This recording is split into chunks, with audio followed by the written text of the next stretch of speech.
আল্লাহ তাআলার ইচ্ছা, আল্লাহ ইচ্ছা করলে সব কিছু করতে পারে, সবাইকে হেদায়েত দান করতে পারে। আল্লাহ পাক সবাইকে হেদায়েত দান করতে পারে।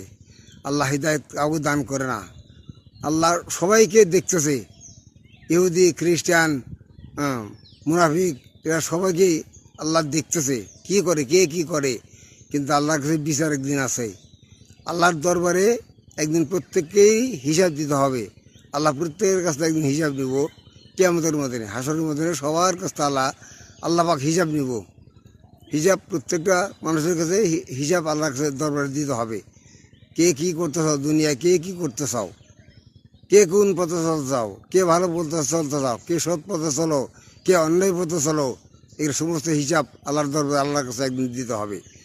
যে আল্লাহ পাক ইচ্ছা করলে সবাইকে হেদায়েত দান করতে পারতো, কিন্তু সবাইকে হেদায়েত দান করে না। আল্লাহ বাইসে বাইসে দেখে বুঝায় তাকে হেদায়েত দান করে।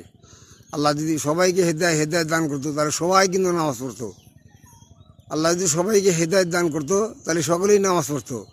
সকল মানুষ তো নামাজ পড়ে না, এই জন্য আল্লাহ কাউকে হেদায়েত দান করে নাই। আল্লাহ হেদায়েত দান করে বুঝায়, খুব বুঝা শুনা দেখে বুঝে শুনে তারপরে আল্লাহ পাক তাকে হেদায়েত দান করে।